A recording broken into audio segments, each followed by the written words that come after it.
ఈ అక్క కూడా బాగుంటుంది ఆ సినిమా. వాటు సినిమా నిజంగా చెప్తున్నా. ఇంకో డైలాగ్ చెప్తా, అక్క ఉంది కానీ చెప్తలేదు ఇంకో డైలాగ్. కానీ మీకు పర్లేదంటే చెప్తా అక్క, పర్లేదా నీకు ఇంకో డైలాగ్ చెప్తా వెళ్ళిపోతావా? బోల్డ్ బోల్డ్ చెప్పనా అన్నా, వాటు అన్న సినిమా సెక్స్ కన్నా బాగుందన్నా. మా తోడు జబర్దస్త్. ఇట్లాంటి సినిమా రితికేషన్ గారు వస్తారన్నా, ఆ ఎంట్రీ ఎక్సలెంట్ ఉంటది.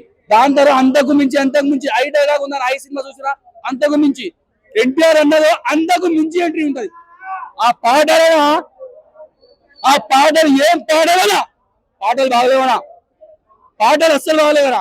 ఆ డాన్స్ చేస్తుండేనా అమ్మ తోడు, ఆ స్టప్పులకు నేను చచ్చిపోతా. ఎక్సలెంట్ జబర్దస్త్ ఉంది పాట. ఆ ట్యూన్ అర్థం కాలే నాకు, ఆ హిందీ నుంచి డైరెక్ట్ హిందీలో పెట్టినట్టు. దాని తర్వాత క్లైమాక్స్ ఉంటుందేనా, పేర్లు పడిపోతాయి. దాని తర్వాత కూడా సినిమా ఉంటుందేనా, పేర్లు పడగానే సినిమా అయిపోతారు. 80 మంది 80 మంది వెళ్ళిపోతారు. దాని తర్వాత ఇంకా మళ్ళా 10 నిమిషాల సినిమా ఉంటది, అది మర్చిపోకురి.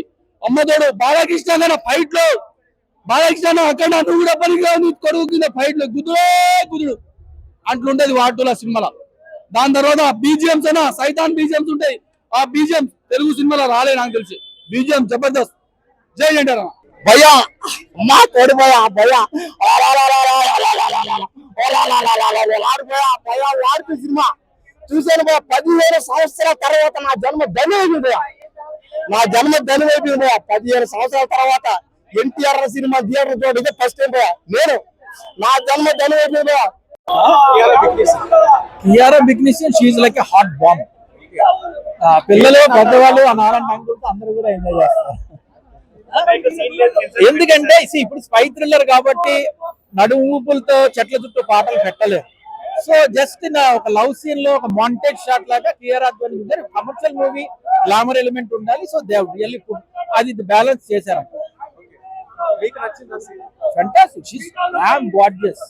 She is really hot lady. She is on international level. ఎవరికైనా సరే జంట అన్న వాళ్ళకి నచ్చాలి. ఎన్టీఆర్ క్యారెక్టర్ లో మల్టిపుల్ షేడ్స్ ఉన్నాయి, నెగటివ్ షేడ్స్ ఉన్నాయి, గ్రే షేడ్స్ ఉన్నాయి.